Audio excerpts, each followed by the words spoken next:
안녕하세요. 라디오 코리아 보도국장 원용석입니다. 오늘은 라디오 코리아 내러티브 14번째 시간입니다. 지난 한 주 동안 나온 주요 뉴스 3개를 다루도록 하겠습니다. 자, 라코 내러티브 출발합니다.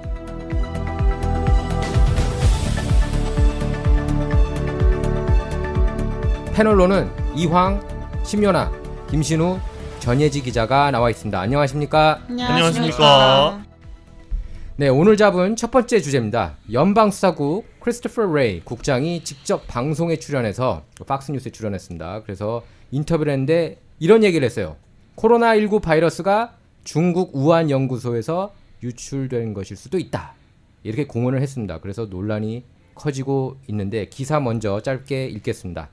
김나연 기자가 썼는데요. 제목은 이렇습니다. FBI 국장, 코로나19는 중국 우한 연구소 사고로 유출됐다. 공언. FBI 크리스토퍼 레이 국장이 방송에 출연해서 코로나19 바이러스가 중국 우한 연구소에서 유출된 것일 수 있다고 공언했다.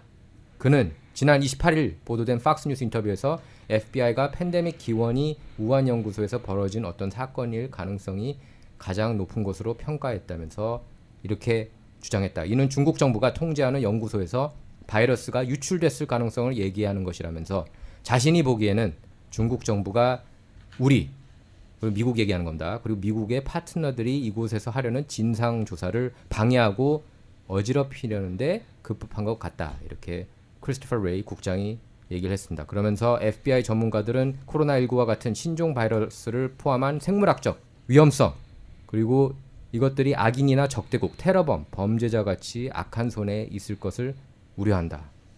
이렇게 말했습니다. 자, 황 기자, 이 뉴스 접하면서 어떤 생각이 들었습니까?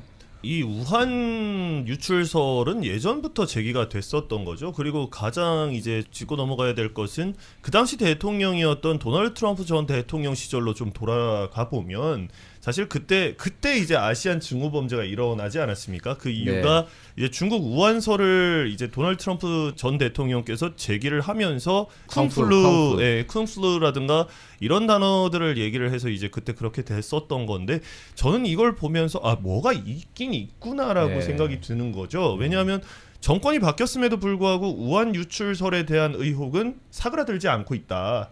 이 2020년 4월 30일 그러니까 이 도널드 트럼프 전 대통령이 이 재임 시절인 거죠. 그 당시에 이제 코로나19에 관련해서 백악관 브리핑에서 이 우한의 연구소에서 유래됐다는 신빙성이 높은 증거를 본 적이 있느냐는 질문에 그렇다고 답했습니다. 그 당시에 대통령이.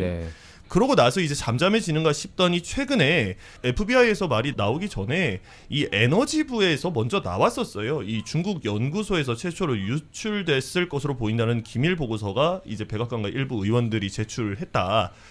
저는 이걸 보면서 이거는 뭔가 있기는 우한에서 나왔을 가능성이 없진 않다. 저는 사실 그거 음모론이라고 봤거든요. 처음에는. 근데 이게 정권이 바뀌었는데도 이런 식으로 제기가 된다는 것은 좀 뭔가 문제가 있지 않나라는 생각을 했습니다. 네, 요나 기자 어떻게 보십니까? 네, 황 기자가 얘기를 했던 것처럼 처음 이 코로나 팬데믹이 시작되고 나서 제기가 됐습니다. 근데 이제 그 문제점에 대해서는 WHO죠. 세계보건기구에서는 일단은 기각을 했고요. 거기에 대해서.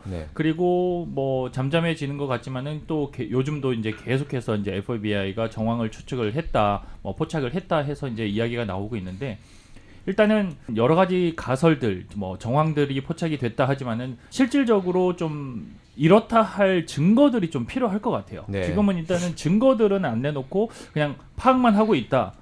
확실시 되는 것 같다. 이렇게 좀 그런 식으로 좀 얘기를 해서 이제 좀 구체적인 그런 증거가 바로 좀 나타나야 되지 않을까 싶습니다.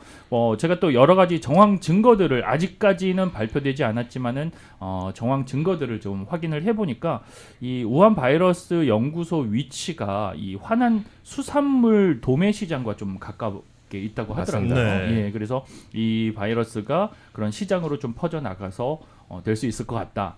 이런 그런 추측들도 좀 있고요. 어디까지나 추측입니다. 그리고 두 번째는 이제 실험실의 안전의 문제, 그리고 이 중국 군과 연구 협력한 그런 이력들이 있기 때문에 의도로 통해서 일부러 만들어진 게 아니냐.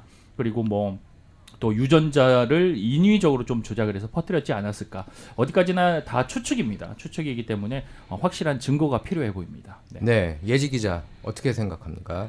그 사실에 대해서는 제 생각에는 끝까지 알 수는 없을 거라고 생각이 들어요. 왜냐하면 만약에 그때 당시에 2021년도에 WHO가 중국 우한에 현지에 나가서 기자회견을 했어요. 조사를 한 다음에. 근데 4가지 가능성을 얘기했었는데 실험실에서 누출, 아니면 냉동식품이나 야생동물 고기를 통해서 전파됐을 가능성, 아니면 동물 바이러스가 중간 숙주에서 적응 단계를 거쳐서 사람한테 전파됐을 가능성, 뭐 야생동물에 있던 바이러스가 중간 장벽을 넘어서 사람한테 전파됐을 가능성 4가지의 얘기를 했었는데 사실 그게 다 아무리 조사가 이뤄진다고 만약에 실제로 실험실에서 유출이 됐다면 이미 증거는 없을 거라고 생각이 네. 들고요. 동물한테서 전파가 됐다고 하더라도 그걸 알아냈을 거라면 이미 알아냈을 거라고 생각이 들어서 영원히 우리가 알 수 있는 부분은 없지 않을까. 네, 저도 그 있어요. 말은 동의해요. 이거 진실을 알아낸다는 거는 굉장히 힘들고 이제 단지 어느 정도 단서가 잡힐 만한 거는 그때 그 파우치 박사 이메일이 공개가 됐거든요. 근데 그 이메일 내용을 보면 사실 미국 정부도 이 우한 연구소에 연관이 깊이 개입돼 있다는 정황들이 나왔습니다. 미국 정부에서 그러니까 지원을 한 거예요. 예산으로. 예. 자, 신우 기자. 저도 같은 생각인데요. 그동안 왜 많은 음모론이 있었죠. 많은 가설이 있었고, 뭐 빌 게이츠가 배후에 있다. 거대한 그랬었죠. 예. 거대한 배우가 또 다른 게 있다. 박쥐를 인간이 먹다가 유출이 됐다. 바이러스로. 네, 박쥐 얘기가 많이 나왔죠. 네, 그랬죠. 네, 뭐 제대로 하나 증거라고 나온 거는 아직까지 없는 것 같고 다 음모론이고 가설이었는데 저도 이게 영원히 진실이 밝혀지지 않을 문제로 남을 것이라고 생각이 드는 게 미국은 계속 추적을 할 테고 중국은 그럴 때마다 절대 그러니까 인정이라기보다는 정확한 증거가 있다고 하더라도 이거를 부정을 하려고 들 거란 말이에요. 그렇죠. 아무리 우한에서 나왔다는 정확한 증거가 나왔다고 하더라도요.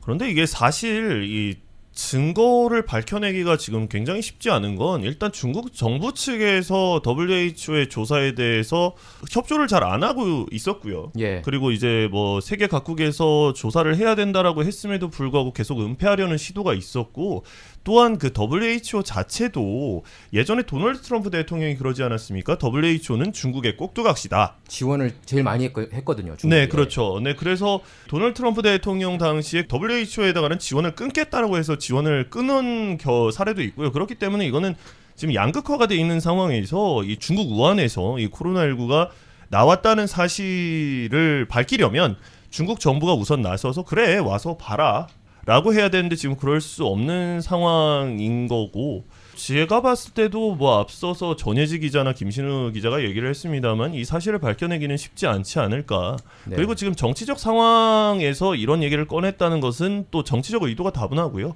뭐 풍선 사건이라던가 중국이 이제 굉장히 팽팽하게 미국이랑 맞서고 있는 상황에서 그런 얘기를 한다는 것 자체도 지금 정치적 의도가 다분하기 때문에 오히려 강대강 대치가 계속 이어지지 않을까라는 생각이 드네요. 예, 지금 이 모든 이슈가 이제 갑자기 나오고 있는 게 중국 안티 중국 관련 뉴스들이 계속 쏟아져 나오고 있거든요. 풍선 이슈부터 그렇고 또 이제 뭐 관세 이슈도 그렇습니다. 그 전부터 계속 나왔던 거고 이번에 중국 우한 연구소는 사실 이거 다 음모론으로 치부 메인스트림에서는 예를 들면 뉴욕타임스, 워싱턴 포스트, CNN 이런 강력한 영향력을 가진 언론들은 이거 다 음모론이다라고 치부했는데 갑자기 이제 크리스토퍼 레이 FBI 국장이 청문회에서 이렇게 얘기를 하면서 이 논란이 불거졌고 이거 이제는 사실 이게 기정사실이다. 이건 중국에서 실험실에서 나온 걸 기정사실로 이렇게 치부를 하고 있어요. 근데 이 시점이 이제 되게 웃기는 거예요. 시점이 왜 하필이면은 중국이 러시아하고 우크라이나 전쟁에서 중국이 러시아를 도와주겠다. 사실 이렇게 밝혔거든요. 네. 중국을 군사적으로 지원하겠다. 이 시점에 나왔다는 게 조금 웃기다는 거예요. 냄새가 난다는 거죠.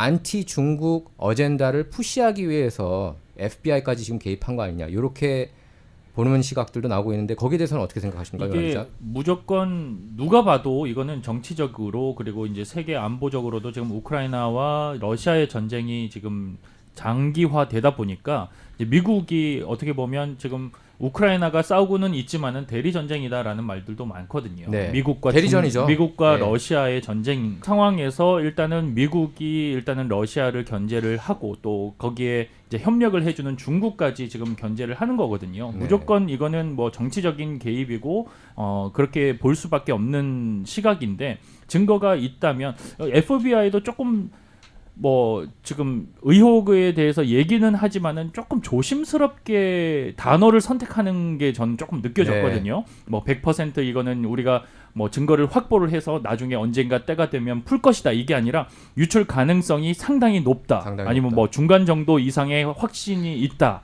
뭐 이렇게 얘기를 한단 말이죠. 그러니까 뭐 또 미국의 이제 국가정보위원회 NIC 같은 경우에는 이거는 또 뭐 그 반대 부분으로 자연적으로 발생을 했다 이렇게까지 지금 얘기를 하고 있어서 뭐 의견이 좀 분분하긴 하지만은 정확하게 우리 미국이 중국을 견제를 하고 러시아와 우크라이나 전쟁에서까지 영향을 좀 미치려면 확고한 이런 증거가 필요할 것 같습니다.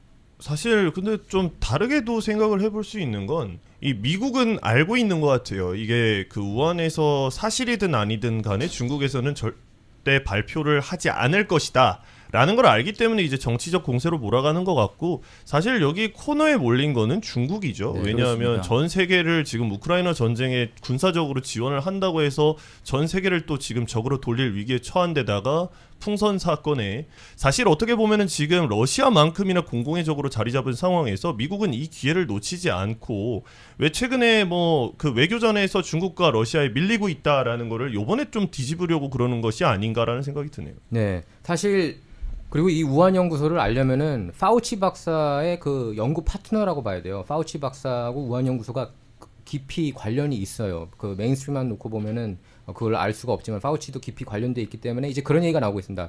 미국 정부가 왜 거기에 관여했느냐, 우한 연구소 그 비판도 많은데 이제 일각에서 나오는 얘기가 중국에서 어떤 생체에 실험을 하는지 감시용으로도 그렇게 지원을 하면서 그 감시용 목적이 컸다 그런 얘기가 나오고 있고 어쨌든 지금 코로나19 바이러스로 전 세계적으로 700만이 사망했거든요. 700만 명이 사망했기 때문에 지금 과학자들은 그래도 이걸 알아야 한다. 이 기원은 코로나19 기원이 굉장히 그 알아내는 게 중요하다고 그럽니다. 그걸 알아내야지만 차후에 이런 전염병이 나올 때 대비를 잘 할 수가 있다. 그렇기 때문에 알아야 한다. 그런데 일단 코로나19 시점하고 이제 아시안 중호 범죄 이슈가 많이 커지지 않았습니까? 근데 여기 아시안 중호 범죄 이슈에 있어서도 이게 꼭 굳이 코로나19 때문이냐 이런 그 의혹도 제기가 되고 있어요. 뭐 트럼프가 이제 그렇게 얘기를 하지 않았습니까? 그 네. 콩플루라고 이렇게 놀리긴 했지만 트럼프가 그렇게 얘기를 했던 건 그때 주류 언론들이 중국을 많이 옹호했어요. 아마 기억할 겁니다. 다 음모론으로 이걸 치부했습니다. 그래서 트럼프가 이거를 상기시키려고 사람들한테 이건 중국에서 나왔다는 것을 계속 상기시키려고 언론들 상대로 맞서 싸우기 위해서 그런 발언을 했던 게 아닌가 싶은데. 근데 그렇게 하고 쿵플루라고 얘기했던 건 여파가 너무 컸던 네. 것 같아요. 저도 한 명의 아시안으로서 정말 그때 그렇게 쿵플루라고 말씀을 하시는 걸 보고 좀 정말 충격받아요. 죄송한 말씀입니다만 저게 한 국가 원수로서 할 얘기인가. 네, 왜냐하면 한 커뮤니티를 아주 그냥 제가 욕밖에 안 떠오르네. 네. 아주 그냥 고립시키지 않았습니까? 그러니까 그 정도로 사실 트럼프가 중국에 대해서 안 좋은 생각을 갖고 있던 대통령이었던 것 같아요. 원래 트럼프 그 대선 캠페인 기간 내내 보면은 중국한테 관세 때려야 된다. 미국 정치인 중에 그렇게 얘기하는 사람 한 번도 못 본 것 같아요. 중국 그러니까 위기 의식을 처음으로 이렇게 촉발시킨 그런 대통령이 아니었나 싶어요. 트럼프가 그 정치인 중에서 그 관세. 근데 이제 한 가지 그 저희가 주의 깊게 봐야 될 거는 바이든 정부가 이걸 이제 접을 것 같았더니 사실 코로나19 진상조사도 중단시켰거든요. 바이든이. 근데 그걸 재개시켰습니다. 그리고 트럼프의 그 어젠다가 이어지는 모양새예요. 네. 대중 그 어젠다가 이어지는 모양새고 사실 지금 보면 전 세계적으로 중국을 다 지금 싫어하는 분위기 아닙니까? 그렇죠. 그렇죠. 이 코로나19도 그렇고 뭐 여러 가지 뭐 풍선 이슈도 그렇고. 근데 제가 볼 때는 이걸 조심스럽게 접근해야 되는 게 그 시점이 되게 의문스럽다. 지금 러시아하고 우크라이나 전쟁 일주기 아닙니까? 일주기 네. 막 지났는데 이 시점에서 중국이 러시아를 도와주겠다고 지금 러시아하고 중국 간의 그 협력 관계가 커지고 있잖아요. 경제 관계도 그렇고. 그래서 여기에 대한 반감으로 이번에 중국을 완전히 매장시켜야겠다. 그러니까 중국하고 디커플링 얘기까지 나오는 거 아닙니까? 자, 이번 이슈는 여러모로 볼 때 러시아 우크라이나전과도 그렇게 깊은 관련이 있는 것으로 보입니다. 예, 이번 팬데믹 관련 기록된 사망자만 정확하게는 690만이라고 그래요. 690만. 약 700만에 이르는 엄청난 인명피해가 발생했습니다. 예, 이런 팬데믹 재발을 막기 위해선 바이러스가 어디서 기원했는지 알아내야 하는 것은 당연하다고 봅니다. 실험실 유출설이 사실로 드러날 경우 이미 팬데믹 초기 주요 정보를 은폐해 비난받은 중국에 대한 국제사회의 시선은 또 한 번 달라지게 될 것이고 미중 관계에도 부담을 줄 수 있습니다. 이번 FBI 국장 발언은 여러모로 미뤄볼 때 러시아 우크라이나전에서 중국이 러시아를 군사 지원하겠다고 밝힌 시점에 나와서 진실보다는 정치적 이슈로 더 비춰지는 모습입니다. 자, 락포 내러티브 두 번째 주제로 돌아오겠습니다.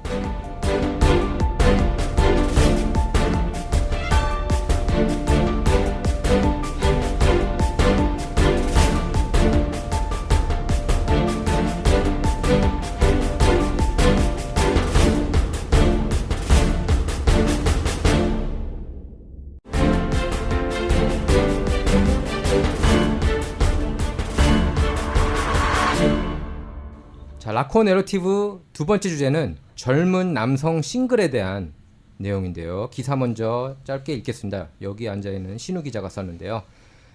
자, 30살 미만 남성 10명 중 6명이 선택적 싱글인 것으로 나타났다. 네. 주요 원인으로 소셜미디어가 지목됐는데 파트너를 만나는 것보다 혼자만의 시간을 선호하기 시작했고 우선순위와 가치관이 변화했다는 분석이다. 이렇게 나왔습니다. 그래서 비영리 사회 연구기관 퓨 리서치 센터가 최근 발표한 연구 결과에 따르면 18살에서 29살 사이 젊은 층 남성 63%가 싱글인 것으로 나타났는데요. 자, 신우 기자, 기사를 쓴 신우 기자, 어떤 생각 들던가요? 이번 뉴스 보면서. 그러니까 이 기사의 핵심은 남성이 SNS의 영향을 많이 받아서 여러 가지 욕구들을 충족시킬 수 있게 됐대요. 그러니까 파트너를 만나지 않고도 혼자만의 시간을 이렇게 만족도 높게 보낼 수 있게 됐고, 그러다 보니 파트너를 찾아 나서지 않게 됐다는 점에 이번에 집중을 한 건데, 오히려 여성의 경우도 이 SNS 때문에 눈높이가 아주 많이 높아졌다라고 분석이 된다고 합니다. 저는 근데 그 대목이 이해가 안 가요. 왜 SNS를 하면서 여성의 그런 안목, 눈이 높아졌는지. 그러니까 멋진 남성이 너무 많아서 그런가요? 소셜 미디어 상에? 그런 개념이죠. 그러니까 SNS를 많이 접하다 보니까 이제 본인 자산 수준에 비해서 접하는 문화 수준이 훨씬 높아진 거죠. 어이가 없네요. 네. 그리고 또 사실 소셜미디어에 자기 얼굴을 많이 업로드하는 사람은 보통 더 좀 자신이 있고 좀 칭찬을 많이 받는 사람들이 더 많이 올리는 법이니까. 네. 남성도 그렇고 여성도 그렇고 뭐 SNS에 올리게 되면 그냥 일상생활을 올리기보다는 되게 뭐 좋은 걸 갖고 있는다든지 명품을 갖고 있는다든지 이런 보정하고. 것들을 올리다 보니까 아마 좀 올라오는 모든 게시글이 다 그런 거다 보니까 네. 좀 이런 높은 레벨을 네. 좀 기준을 사실 그리고 좀 남자 받지 입장에서도 이렇게 SNS 올리시는 분들 보면 은근슬쩍 고급차 타시는 분들은 그렇죠. 키를 그렇게 키를 슬쩍 차를 이렇게 살짝 보이게. 보이게 네. 그래요? 찍으시거나 아니면 뭐 굉장히 비싼 팔찌라던가 은근슬쩍 시계라든지. 보여주시고 또한 이제 자기 직업이 좀 좋으신 분이다 하면 또 직업과 관련해서 또 그렇게 부각을 하시고 또 뭐 그런 얘기도 하죠. 그런 거 따라가다가 가랭이가 찢어진다. 그렇죠. 그래서 제가 이제 SNS에서 한 영상을 봤는데 어떤 남성이 굉장히 멀끔하게 차려입은 양복을 입은 남성이 람보르기니 앞에서 사진을 찍고 있습니다. 근데 이걸 나중에 보니까 SNS에 올리고 싶었던 것 같아요. 근데 나중에 보니까 차 주는 따로 있는 거죠. 와서 문 열고 비키라고. 뭐 그런 거겠죠, 뭐. 아니 근데 거기에 나오는 이제 사진들 보면은 이렇게 에어브러시 이렇게 뽀샵 해가지고 다 올리는 사진들 아니에요? 그렇죠. 네? 보통 그렇게 하는 분들이 많죠. 네. 근데 그러면은 어떻게 보면은 그런 조작된 사진을 보고서 사람들이 이렇게 속는 거잖아요. 여성들이 저렇게 멋진 남성 사귀고 싶은데 실제로 내가 보는 남자들은 왜 이렇게 아닐까 이런 생각 들게 한다는 거예요. 그러니까 제가 내가 나의 기준을 낮추느니 안 만나겠다가 되는 거죠. 그리고 약간 저는 그런 것 같아요. 소셜 미디어를 많이 하면, 그러니까 한다기보다 이제 많이 늘어났잖아요. 코로나 하면서 밖에도 안 나가고 핸드폰에 익숙해지고 고립감에 이제 익숙해지는 사람들도 많고, 좀 핸드폰을 옛날에는 할 게 없으면 저희는 그냥 나가서 놀다 보면은 뭐 누굴 만날 생각이 없다가도 썸이 생기고 뭐 이런 게 있었는데 네. 요즘은 그냥 핸드폰 해도 재밌으니까 더 안 그러니까 나가게 되는 것 같아요. 또 아까 그런 것도 있다는 거죠. 그러니까 그 초라한 커플보다는 화려한 싱글이 낫다 이 얘기네요. 정확한 너무 간결하네요. 좋네요. 네. 아니 근데 그것도 참 이해를 할 수가 없는 건 그 SNS에 나오는 것들을 믿는가? 왜냐하면은 저는 또 반대로 생각할 수 있는 건 모르겠습니다. 저는 이제 좀 세대가 있어서 그런지 모르겠지만 정말 잘난 사람이면 굳이 내가 잘났다고 SNS에다가 뿌려야 되는가라는 생각도 하고요. 네. 예. 뭐 그렇게 잘난 사람들은 옆에 줄줄이 서지 않겠습니까라는 네. 생각을 하네요. 아니, 근데 꼭 잘난 사람의 어떤 외모만이 그러니까 자극제가 되는 건 아니고요. 예를 들어서 뭐 친구가 레스토랑 좋은 데를 갔다. 뭐 좋은 음식을 먹었다 이런 것도 많이 올리잖아요. 네, 음식 그렇죠. 막 푸드그램 해가지고 많이 올리는데 그런 것도 하나의 영향을 미칠 수 있다. 네. 근데 소셜 미디어에 이렇게 올리는 사진들 보면 예를 들면은 뭐 인스타그램이나 틱탁 뭐 이런 걸 올리는 거 보면 하루 24시간 중에서 가장 최고로 좋을 때의 모습을 그냥 올리는 거 아니에요? 사람이 항상 이렇게 기쁠 수가 없잖아요. 이렇게 그 보면은. 근데 보면은 이렇게 기쁜 사진들만 많고 울고 있는 사진은 절대로 이제 안 올릴 거 아닙니까? 네? 그렇겠죠. 남성들도 뭐 여성들이 올리는 그런 것들에 대해서 좀 이렇게 레벨 기준이 일단 높아지다 보니까 여성들이 또 저도 뭐 우스갯소리지만은 사진을 찍을 때 남자는 이제 하나 둘 셋 해서 찰칵 이렇게 한 장 찍는데 여자들은 뭐 10장 20장 뭐 연사로 찍어가지고 누르고 있더라고요. 그중에 제일 잘 나온 사진을 고른다고 그래서 하더라고요. 연사하는 이유가 다 있는 거죠. 예? 아니, 20장이 뭡니까? 100장도 찍죠. 그러니까 100장도 찍을 그거를 선별을 해서 그- 제일 잘 나온 사진을 또 이제 또 뭐 한번 포샵을 한다든지 포샵을. 이해합니다. 네. 존중하고요. 이해합니다. 아니, 그래서 요새는 그 연예인들을 이렇게 저희들 어렸을 때는 연예인들 보면은 막 이렇게 동경하고 좀 그런 게 있었는데 요새 그 아이들 그러니까 그 MZ 세대들은 연예인들 보고 이렇게 동경하거나 이런 게 좀 없다고 그러더라고요. 맞아요. 그 저희가 한 연구조사는 설문조사 결과를 봤는데 Z세대가 사실 지금 그 신은 기자님이 쓰신 것도 10대에서 20대까지만 한 거잖아요. 네. Z세대 애들이 많은데 그분들은 소셜미디어를 공개하는 것도 가장 확률적으로 많았고 자아 존중감 척도도 가장 높았다고 나왔어요. 네. 제가 보기엔 약간 그분들은 Z세대 분들은 약간 자아 존중감이 약간 좀 높고 자기애가 더 강해서 더 안 하는 것도 있지 않을까. 자기 기준이 높아서. 아니 왜냐하면 사실 셀카는 저는 거의 잘 안 찍는데 이렇게 셀카를 잘 찍잖아요. 이제 MZ 세대들이. 근데 보면 이렇게 마치 연예인인 것처럼 이렇게 해가지고 막 찍는 모습을 보면은 자기 자신이 이제 연예인이 된 것 같은 그런 게 아닐까 싶어요. 보면은. 네. 이 어떻게 보면 선택적 싱글에 대한 남성에 대한 조사잖아요. 예. 그러니까 뭐 제가 또 싱글이었을 때를 한번 생각을 해보면 아직 뭐 시간은 많이 지났지만 한번 생각을 많이 했는데 지나지 않았어요. 많이 지났습니다. 네. 뭐 근데 이제 그 당시에도 저도 제 또래에 비해서 결혼을 조금 일찍 한 편이었는데 네. 요즘에는 뭐 기본이 35 뭐 이상이 돼서 이제 결혼을 한다고 얘기를 많이 하더라고요. 근데 이제 뭐 맞아요. 자기의 커리어를 좀 쌓는데 좀 목적을 많이 두고 있는 사람들도 좀 있는 것 같고요. 그 보면 이제 그런 게 있습니다. 점점 욕심이 생기는 거죠. 나이가 들면 들수록. 그런 것 같더라고요. 네. 보면은. 예. 왜냐하면 이게 저 같은 경우에는 20대 중반 중후반에서 이제 어떻게 하다 보니 제 자가용이 생겼고 제 가장 큰 재산 중에 하나가 이제 자가용이었거든요. 그 당시에.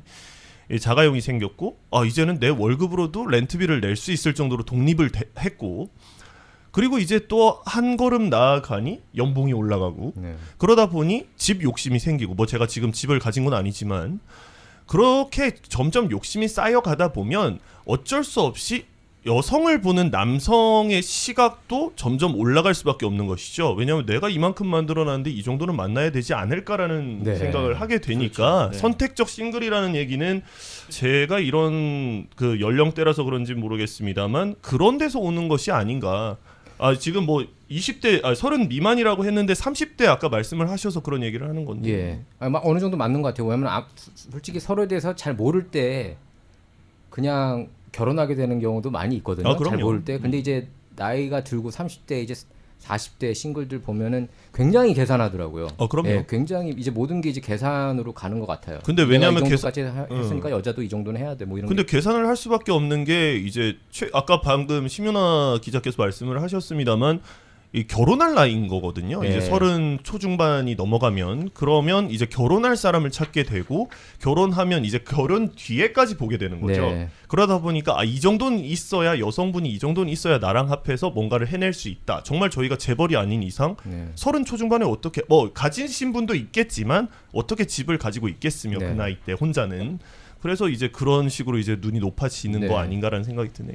그러니까 목표 의식이 좀 더 뚜렷해지는 거죠. 그럼요. 막 20대 초중반 때는 그런 게 없으니까 그냥 서로 좋아가지고 뭐 사랑해서 그냥 결혼하고 이게 가능한데 이제 나이가 들고 뭐 30대 중반 뭐 40대 가면은 경험은 했고 그렇죠? 그럼요. 경험은 다 했고 네. 이제 평생을 누구랑 반려자하고 이렇게 같이 살아야 되는데 계산을 안 하기가 굉장히 힘들 것 같아요. 나이가 들면서 사랑만을 갖고 교제를 하고 이렇게 하는 그게 이제 안 된다는 거를 느끼는 거죠. 그러니까 이제 현실이 네. 있네 보이는 네. 거죠. 그렇죠. 현실도 있는 뭐 재정적인 부분들도 있지만은 분명히 이런 교제함에 있어서는 헌신이 필요합니다. 네. 왜냐하면 뭐 남자는 여자를 위해서, 여자는 또 남자를 위해서 희생과 헌신들이 필요하고 뭐 신뢰가 쌓여지고 하는데 요즘에 뭐 출산율도 지금 많이 낮아지지 않습니까? 그거 이유 중에 하나가 내 삶이 있는데 누군가를 위해서 나 아닌 누군가를 위해서 헌신하는 게 좀 싫어하는 그런 추세들이 좀 있더라고요. 네, 예. 예. 그래서 근데 이게 좀 그 불공평한 게 같은 연령대 이 조사에서 같은 연령대 여성의 경우에는 그러니까 연령대는 18살에서 29살 얘기하는 겁니다. 같은 연령대 여성의 경우 단 38%만이 파트너가 없다고 답해 거의 2배의 차이를 보였다고 그래요. 그러면 한 남성분이 여러 여자를 만날 가능성이 높은 거 아닌가요? 한 뭐 그럴 수도 남성이, 있죠. 네. 한 뭐- 남성이 여러 여자. 근데 여기는 파트너라고 나왔지 이분이 남자친구인지라고는 얘기를 안 한 거죠. 아니 그 반대인 것 같은데요. 한 여성이 여러 남자 아니에요? 아니죠. 여자는 애인이 있는 사람이 많은데 남자는 없는 거니까 네. 한 남자가 여러 여자를 만나는 거죠. 그렇죠. 한 남자가 여러 네. 여자. 근데 그렇게 저희가 여기서 잊지 말아야 할 것이 연령대가 19살부터 29살 사이예요. 이게 통계가. 그러니까 여성들은 좀 연상의 남성을 만날 수도 있다는 얘기가 되죠. 그게 포인트네요. 네. 네. 네. 그러니까 그러니까 나의 또래가 아니고 어느 정도 경제력을 갖춘 남성을 선호한다라는 얘기입니다. 남자 입장에서는 그렇게 생각을 하는 건 사실 남자들이 보통 그냥 이건 일반론은 아니지만 여성보다는 남성이 정신 연령이 낮다라고 생각하시는 여성분들이 꽤 많이 있어요.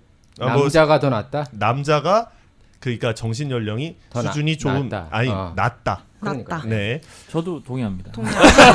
그런데 이제 그래서 보통 보면 이제 여성분들이 대부분 연상을 많이 만나시는 경우들이 많고요. 그래도 뭐 어리다고 얘기를 표현을 하는. 그래서 이제 19살에서 이 30살 미만의 남성은 그렇기 때문에 이제 선택적 싱글에 대한 얘기가 나오는 것도 아닌가라는 생각도 좀 드네요. 뭐 그 나이 때는 뭐가 뭐 분명히 뭘 가지신 분들도 많고 뭐 하겠습니다만 여성 입장에서 볼 때는 같은 나이 또래면은 굳이 없는 남자를 만날 것이냐 있는 남자를 만날 것이냐라는 생각도 하게 될 것이고요. 근데 또 생활비나 이런 물가 상승적인 부분들도 좀 영향을 미치지 않나 생각을 합니다. 왜냐하면 한창 20대 후반, 뭐 20대 중반 한창 하고 싶을 돈 게 많이 쓸 많은 나이지 않습니까? 네. 뭐도 하고 싶고 갖고 싶고 자기를 위해서 투자를 하고 싶은데 이제 또 뭐 데이트를 하게 된다면 이제 비용이나 이런 부분들이 좀 부담이 돼서 차라리 그거를 선택적으로 포기를 하고 내가 하고 싶은 거를 하자 이렇게 생각하는 사람들도 좀 많을 것 같습니다. 네. 근데 제가 볼 때는 확실히 그 휴대폰, 스마트폰이 영향을 많이 미치는 것 같습니다. 여기 보면은 심리학자 프레드 라비노이츠 박사가 이렇게 얘기를 했어요. 젊은층 남성이 소셜 미디어를 자주 이용하면서 외출하지 않고도 여러 종류의 욕구를 충족시킬 수 있게 됐다. 이렇게 얘기를 했는데 사실 제가 또 다른 조사를 봤거든요. 근데 스마트폰이 나온 이후 이렇게 남녀 관계, 뭐 결혼 커플도 마찬가지고 성관계가 이렇게 계속 감소 추세래요. 해가 거듭할수록 그만큼 이제 이 다른 욕구가 생기나 봐요. 이렇게 그 휴대폰을 하면서 이렇게 게임도 할 수 있고 네. 뭔가 할 게 많잖아요. 읽을 것도 많고 뭐 뉴스도 뭐든지 뭐 보고 싶은 거 보고 유튜브도 보고. 근데 저는 네. 그게 나중에 모르겠습니다. 뭐 어떻게 될지 모르겠습니다만 그게 나중에 사회적 문제로까지 될 수가 있지 않을까라는 생각이 드는 건 그 예전에 김신우 기자와 그런 얘기를 하지 않았습니까? 저희 그 MZ 그때 전예지 기자였나요? 그 MZ 세대가 전화 받기 무서워하는. 폰컵이야. 네. 그리고 지금 뭐 폰으로 이렇게 생활의 만족감을 느끼고 이게 반대로 얘기를 해보면 사회화가 줄어든다는 얘기거든요. 그렇죠. 사람을 만나기보다 폰으로서 한 달이 건너뛰어서 지금 계속 사회를 바라보는 시각이 생긴다는 건데 그 SNS에 나오는 삶이 다가 아닐 것인데 네. 분명히 제일 좋은 사진 올렸을 거란 말이에요. 제일 좋은 사진 올렸는데 그거를 믿는가? 저는 전예지 기자랑 김신우 기자한테 한번 물어보고 싶은 건 SNS 뭐 인스타그램이라든가 뭐 틱톡이라든가 할 때 그게 올라오는 영상들 믿으십니까? 어느 정도 수준으로 믿어요? 전 그냥 생각을 안 하는 것 같아요. 신뢰가 아니다가 아니라 그냥 생각 사람이구나. 그냥 예쁜 사람이다. 근데 주변 친구들은 영향 많이 받지 않아요? SNS에 퐁당 살고 막 그러는 애들 많이 보이는 것 같은데. 끼리끼리 어울린다고. 유유상종이군요. 네. 근데 좀 중독되시는 분들이 많더라고요. 예를 들어서 뭐 인플루언서한테 너무 많은 영향을 받아서 그 사람들이 광고하는 제품들을 좀 구매를 실제로 하시는 분들도 많이 받고 뭐 이렇게 돈을 지원해서 보내기도 하고 그러잖아요. 그렇게까지 하는 겁니까? 네. 그렇죠.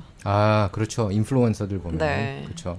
그래서 지금 보면 인종별로 살펴보면 백인 싱글이 가장 많다고 그래요. 미국에서. 그래서 가장 많은 58%로 나타났고 그 뒤로 라틴계, 아시안, 흑인 싱글 비율이 인구 증가와 함께 꾸준히 상승해 온 것으로 집계가 됐습니다. 전문가들은 이런 추세가 당분간 계속될 것이라고 내다봐서 좀 씁쓸하네요, 여러모로. 자, 라코 내러티브 세 번째 주제로 돌아오겠습니다.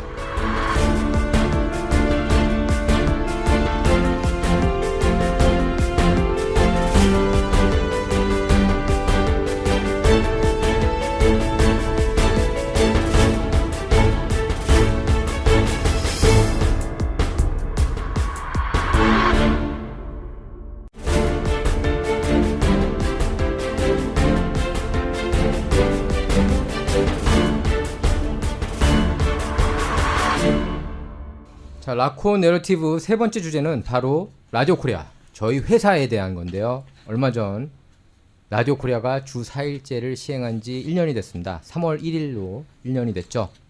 요나 기자가 쓴 기사를 짧게 읽고 얘기를 나눠보도록 하겠습니다. 이렇게 시작했어요. 라디오 코리아 주 4일 근무제 도입 후 1년. 워라벨 만족. 워라벨이 뭡니까, 요나 기자? work-life balance를 줄인 이 일과 삶의 만족도를 얘기를 하는 거예요. 여기서 워라벨 표현 아는 사람 손 들어보세요. 그럼요. 원래 알고 있었어요? 다 알고 있어요. 오케이. 자, 머지않아 미국을 비롯해 전 세계적으로 기업들이 주 5일이 아닌 주 4일 근무로 대거 바뀔 조짐을 보이고 있다. 전통적인 주 5일 근무제는 수십 년 동안 일반적이었지만 기술이 발전하고 일과 삶의 균형이 더욱 중요해짐에 따라 많은 기업이 주 4일 근무제로의 전환을 고려하고 있다. 자, 올해 창사 34주년을 맞은 라디오 코리아는 지난해 3월부터 주 4일 근무제를 시행하고 있다. 예지 기자, 주 4일제 바뀐 뒤에 뭐가 좋던가요? 뭐 일단 특히 미국에 살면서 뭐 맛집 진짜 막 유명한데 너무 웨이팅도 많죠. 길고 근데 그런 데를 평일 낮에 가면 솔직히 그러네. 웨이팅 없이 갈 수 있고 DMB도 항상 날 잡고 가야 되고 뭐 병원도 그렇고 그런 걸 주말로 일을 미루다 보면 거의 일주일이 꽉 일정으로 채워져 있던 날들이 많았는데 네. 주 4일제가 생기면서 쉬는 날에 그런 걸 몰아서 하고 그다음에 주말은 푹 쉬고 이게 가능해져서 진짜 좋은 것 같아요. 네. 신우 기자는요? 주 4일제. 저도 비슷한 것 같아요. 그리고 저를 조금 더 돌볼 수 있는 시간이 많아졌다고 생각이 드는 게 뭐를 시작하기도 좋고 뭐를 새로 배우기도 좋았던 것 같아요. 초반에 저는 요가를 좀 배웠어요. 사실 하루 종일 일하고 가면은 힘들거든요. 네. 근데 이제 해 뜬 화창한 시간에 요가를 하러 가니까 너무 이 직장 만족도가 네. 정말 많이 올라갔었던 것 같아요. 맞아요. 그건 좀 있었던 것 같아요. 내가 해 들뜬 시간에 뭘 하고 있다. 그것도 평일에 네. 그거는 좀 새로웠던 것 같네요. 그러니까 토요일하고 일요일이 아닌 다른 네. 날에 그죠? 남들이 일할 때 난 안 한다. 전 진짜 평일에 네. 가끔 이렇게 어디 가잖아요. 뭐 백화점이나 마트 같은 데 가면 젊은 사람들이 돌아다니면 진짜 궁금했어요. 저 사람은 도대체 뭐 할까? 아, 근데 제가 거기에 속해 있으니까 너무 행복하더라고요. 도대체 뭐 할까? 예지 기자 같은 경우에는 자기가 노는 날이면 그 전날부터 광고를 합니다. 나는 내일 놀아요. 아, 정말 주 3일 일하는 기분이에요. 저는 원래 일을 안 나가는 날 전날이 좋거든요. 내일 안 간다는 생각이. 그러니까 그래서- 일하면서도 내일 생각하면서 네. 마음이 가볍고 그 사실 주말에도 피하고 싶잖아요. 인기 식당이나 맞아요. 맞습니다. 어떤 그 명소 가면 가면 괜히 사람 많아가지고 왜냐하면 10명 중에 8명이 그 시간대 그날 나올 거니까요. 그러니까요. 근데 그걸 이제 주중에 갈 수 있다는 것, 뭐 금요일이라도 좀 사람이 덜 있지 않습니까? 그거는 확실하게 장점인 것 같습니다. 요나 기자. 네, 저는 일단은 가족과 함께 네. 하는 시간들이 많아졌어요.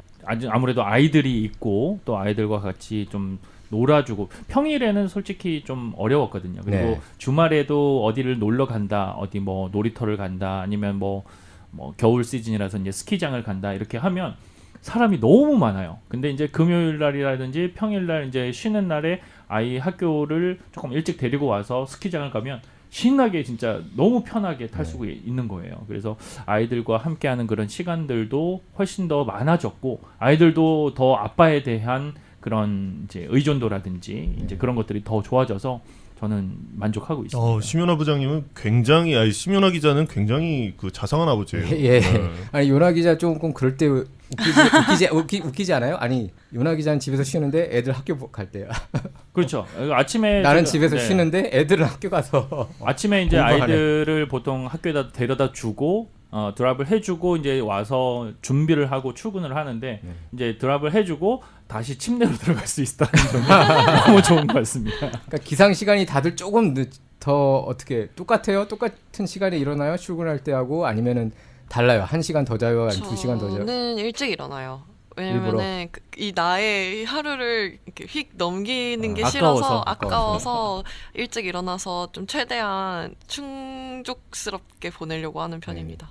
저는 늦잠보다는 어차피 이제 아이들 학교를 가야 되기 때문에 그 시간에 항상 일어나긴 하지만은 네. 다음 날 쉰다 하면 그 전날 저녁 남자들은 또 이렇게 남자들만의 그런 휴식 시간들이 좀 필요하지 네. 않습니까? 그럼요. 하루 종일 이제 일을 하고 집에 가서도 저는 퇴근이 아니라 이제 집에 가서는 애들을 보고 밥 먹이고 씻기고 양치시키고 재워야 되는 집에서 거기까지 제2의 일이 그렇죠. 제2의 일이 기다리고 있는 거죠. 그렇죠. 아빠들은 아직 아이들이 어리기 때문에 아빠들은 많이 공감을 하실 건데 그렇게 해야 아이들이 잠자리에 다 들어야 저만의 시간을 가질 수가 있습니다. 네. 근데 이제 다음 날 출근을 해야 되면 그게 부담스러워서 조금 일찍 자거나 네. 이렇게 하는데 다음 날 쉰다? 그러면 이제 그 다음 시간을 좀 늦게까지 네. 제가 편하게 이제 혼자 보낼 수가 있는 네. 거죠. 다들 집이 한인타운이죠. 네. 그랬었습니다. 네, 그러니까 시간을 그렇게 그대로 똑같이 유지할 수 있는데 저는 좀 일찍 일어나야 되거든요. 맞습니다. 조금 머니까. 그날 얼마나 좋으시겠어요. 네, 조금 더 자는 것 같아요. 그러니까 통근 비용도 절감이 된다 하더라고요. 이제 이 그렇게, 거리가 그렇지. 멀리 사는 사람일수록 뭐 가스비라든지 아니면 뭐 대중교통을 이용하는 사람들이면 그런 비용들도 좀 절감을 해서 좋다 이런 그렇죠. 결과도 있습니다. 왜냐하면 뭐 원영석 보도국장님께서 그렇게 말씀을 하셨습니다만 통근이 왕복 2시간이라고 했을 때 짧게 잡아도 2시간이라고 했을 때 그거를 4일을 모으면 얼마입니까? 그럼 8시간이란 말이죠. 그러면 한 번 기름 덜 넣어도 되는 거예요. 가솔린 한 번 덜 넣게 되는 맞습니다. 것이죠. 네. 예. 그래서 사실 그 원격 근무를 선호했던 직장인들 보면은 그 가스비도 아낄 수 있고 출퇴근 시간 아낄 수 있어서 너무 좋아하더라고요. 근데 사실 지금 한인 회사들 보면은 이제 주사일은 드물지만 원격 근무는 아직 많이 하는 것 같거든요. 보면은 근데 원격 근무도 그런 그 장점이 있는 것 같아요. 잘 같더라고요. 모르겠습니다. 저는 좀 보수적이라서 그런지 모르겠는데 예. 원격 근무는 그렇게 저는 선호하진 않고요. 예. 근데 이제 업무상에 코로나 있어서- 때문에 그랬던 거죠. 네, 그렇죠. 업무상에 있어서 얼굴과 얼굴을 보고 바로 결정을 해야 되는 사안들이 꽤 많은 저희처럼 방송국인 경우에는 그렇죠. 사실 원격 근무는 어렵고요. 예. 근데 저희 4일제도 처음에는 저도 걱정을 했었습니다. 네. 4일제라는 말이 나왔을 때 이게 업무가 될 것인가? 나오는 사람 나오고 안 나오는 사람 안 나오는데 그 사람이 맡은 임무에 대해서는 어떻게 해야 되나? 왜냐하면 실무진에서는 당연히 해야 되는 걱정이거든요. 그렇죠. 네네. 그런데 이제 그럼에도 불구하고 저희는 시행착오가 있었겠죠. 분명히 처음에 4일째를 시작을 했을 때. 그래서 한 2달, 3달 동안은 굉장히 저희 팀원들, 그러니까 보도국 팀원들끼리도 얘기를 많이 했었고요. 자, 이럴 때 빌 때는 누가 책임을 질 것인가? 이런 업무가 있을 때는 어떻게 할 것인가? 기자회견이 있으면 어떻게 할 것인가? 이런 거에 있어서 시행착오가 2-3달이 있었어요, 분명히. 네. 그리고 지금도 시행착오는 겪어가는 중이지만 많이 셋업이 됐기 때문에 지금 별말이 안 나오는 것이지. 그래서 처음에는 이게 가능할까라고 생각을 했는데 해보니 가능하더라. 네. 제가 또 기사에서 이제 스트릿 사운드 취재를 또 같이 예. 했지 않습니까? 우리 스트릿 사운드에서 여러 직원들을 대상으로 인터뷰를 하면서 어떤 부분이 좋았고 또 장점이 뭐였고 단점이 뭐였는지까지 이제 물어봤는데 단점 중에 많은 분들이 이렇게 생각하시는 분들이 계세요. 5일 일을 해야 될 거를 이제 4일만 근무를 하니까 5일치 일이 4일에 다 넣어야 되니까는 좀 힘들지 않겠느냐. 근데 네. 또 처음에는 시행 초기 단계에는 또 그런 것들이 좀 힘든 부분들이 예. 없지 않아 있었습니다. 주말 일이 좀 몰린다던가 이제 그렇게 월요일에 있었는데 바로 달려야 할 때가 많이 그렇죠. 있어요. 근데 그것도 이제 적응을 하다 보니 괜찮다 하는 의견들도 상당히 많았고요.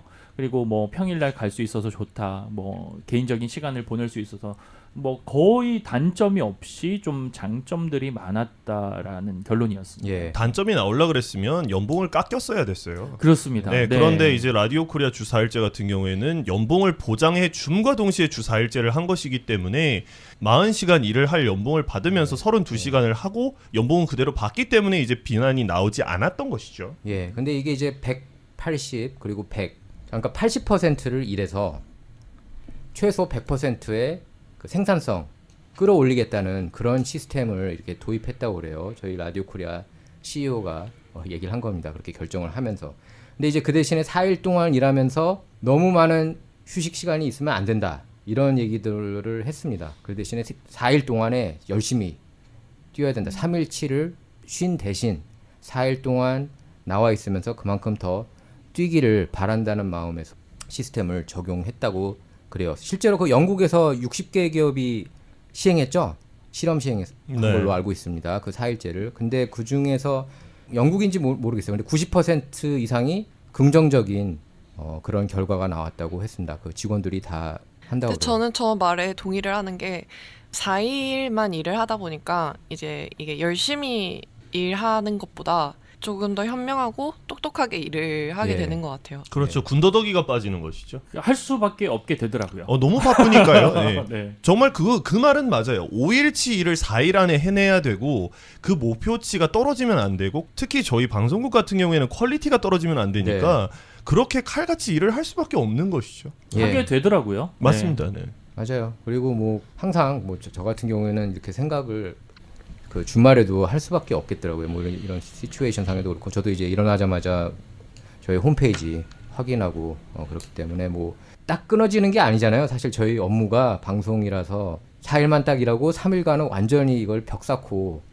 난 딴 세상 갈 거야 이런 게 아니고 항상 이렇게 회사 생각하면서 이렇게 일하고 쉬는 거기 때문에 그 스트릿 사운드에서도 이런 의견도 있었습니다. 내가 쉬는 날에는 어쨌든 내 업무를 다른 팀원들이 커버를 네. 해줘야 되기 때문에 네. 그래서 이제 그런 팀워크라든지 이런 부분들이 더 좀 좋아지는 부분도 있는 것 같다라는 의견도 있었거든요. 사실 팀워크가 좋아질 수밖에 없는 건 왜냐하면 한 사람이 그날 안 나오는 거잖아요. 그러면 그 업무에 대해서 누군가는 메꿔줘야 되는데 그 업무가 메꿔지지 않을 경우에는 저희는 방송국이기 때문에 방송사고로 이어지는 것이죠. 예. 그렇기 때문에 칼같이 일을 안 할 수가 없는 것이고 팀워크가 좋아질 수밖에 없는 거겠죠. 예. 그래서 최근에 그 버니 샌더스 버몬트주 연방 상원의원이 주 4일제 추진해야 된다 이렇게 얘기를 했고 사실 이 얘기가 민주당 쪽이 아니라 공화당 쪽에서 먼저 나온 얘기더라고요. 그 1950년대 그 닉슨 전 대통령이 그렇게 얘기를 했대요. 궁극적으로는 이렇게 생산성이 높아지면은 주 4일제를 적용하는 날이 언젠가는 올 것이다. 이렇게 예상을 한 적이 있었다고 합니다. 참 파격적이죠. 예, 방송국에서 주 4일제를 한다는 거는. 저는 주 3일도 가능하다고 봐요. 아니 왜 예전에 주 5일째 한다고 했을 때 난리도 아니었잖아요. 태어나기 네. 전 아닙니까? 기억을 한국에서 하십니까? 얘기하는 거 아니에요? 네, 한국에서 저 아기 때 기억나요. 아기 때 6일 일했을 때 6일 일했을 때 반나절이라고 토요일 날. 그때 회사들이 맞아요, 망한다고 맞아요. 난리가 났었죠. 그때는 저는 학교도 6일 어렴풋이 다녔어요. 기억하거든요. 왜냐면 저희도 학교를 학교도 6일 다녔어요. 그랬었죠. 토요일 네, 날 토요일까지. 오전 근무가 아니라 네. 오전 수업만 하고 이렇게 나왔는데 그런 경험이 없죠. 생각났어요 지금. 생각이 아, 나요? 있나? 생각났어요. 어렸을 때? 토요일 날 학교를 갔었구나 생각해 보니까. 예지 기자도 갔었어요? 토요일에? 네네. 토요일 날 놀러왔었던 저희 것 갔다가 같아요. 12시에 끝났던 것 같아요. 영국이나 미국이나 다 지금 생산성이 오히려 더 높아졌대요. 그 아까 말씀하신 영국 실험이 맞는데 최대 규모였어요. 61개사로 네. 근로자만 한 3,000명에 달했었는데 수익은 오히려 평균적으로 1.4% 올랐어요. 이게 하루 매출로 따져보면 매일 35% 정도 오른 꼴이었거든요. 네. 나쁠 게 없지 않나 네. 기업에도. 그래서 저도 물어봤어요. 혹시 이렇게 바뀌어서 수익이 늘어났나? 대답이 없었어요. 아니 근데 저희는 뭐 방송국이기 때문에 네. 뭐 저 생산성이라던가 이런 것들이 확확 늘어나는 데는 아니기 때문에. 예, 근데 이제 저기 확실하게 사람들이 더 에너제틱하게 일을 하는 것 같다는 느낌이 들더라고요. 네, 단점으로는 유일한 단점이었던 것 같습니다. 이 라디오 코리아에서 주 4일제를 진행을 하면서 시행을 하면서 단점으로 꼽힌 게 이제 다른 5일제 회사를 갈 수가 없게 예. 됐다. 네. 아니 진짜 여기 적용되면은 5일제 대부분 회사들이 아직은 5일제니까 물론 4일제 시행하는 캘리포니아 회사들은 좀 있더라고요. 보니까 찾아보니까 좀 있는데 5일제 회사로 이렇게 이직을 한다 그러면은 어떻게 생각하세요, 신우 기자? 이직률을 확 낮추는 제도가 아닐까. 근데 저도 생각을 한번 해보면 주 5일째는 다시는 못할 것 같아요. 예지 기자는요? 손해보는 느낌이 들 것 같아요. 뭔가 손해보는 느낌에다가 예. 약간 회사라는 거는 사실 저는 제 개인적으로는 사랑하기는 힘들다고 생각했었어요. 근데 주 뭘 하기가 4일째 뭘 하기가 힘들다? 애사심이라는 거를 갖는 게 아 힘들다. 회사는 싫다. 나는 약간 내 아. 개인 시간이 무조건 행복하고 아. 회사는 그냥 가기 개인 싫은 시간. 곳. 개인 시간이 더 중요하다. 벌써 그러니까 MZ 세대는 그렇게 생각을 많이 하는 것 네, 같아요. 회사랑 학교는 약간 싫은 곳이었는데 예. 좀 애사심이라는 게 막 생기는 것 아, 같고. 이런 효과를 목표로 그렇게 어. 4일제를 추진하는 게 아닌가 싶어요. 일부 기업들이. 애사심은 확실히 높아지죠. 왜냐하면 네. 일단 확실히 그렇게 말씀을 탁 드릴 수는 없습니다만 그 레즈메이 들어오는 자체가 좀 많이 높아졌다. 아. 예, 그 지원율이 많이 높아졌다라는 얘기는 들은 게 있습니다. 예, 라디오 코리아 오고 싶다 이런 얘기 들어본 것 같아요. 그 젊은 층. 저도 젊은- 많이 들어요. 예. 부러워해요, 엄청. 이렇게 주 4일 근무제 빠르게 변화하고 점점 경쟁이 치열해지면서 이렇게 지쳐서 많은 사람들이 이제 그 심적으로 지쳐서 이런 주 4일제 시스템이 나온 게 아닌가 싶습니다. 근데 뭐 주 4일제가 무조건 정답이냐, 뭐 주 5일제가 정답이냐, 그거는 제가 볼 때 기업마다 다를 것 같고 회사원들 그러니까 인플로이들한테도 다 개개인마다 이렇게 입장이 다를 것 같습니다. 근데 기본적으로는 제가 들어보니까 돈을 더 준다면은 5일 나오겠다 이 얘기를 좀 들리는 것 같아요. 하지만 그렇지 않을 경우에는 4일이 딱 좋다. 그렇죠? 예, 알겠습니다. 자, 라코 내러티브 이번 방송은 여기서 마치도록 하겠습니다. 청취자 여러분 소감은 저희 유튜브 게시판을 통해 전해주시기 바랍니다. 애청해 주셔서 감사합니다. 감사합니다.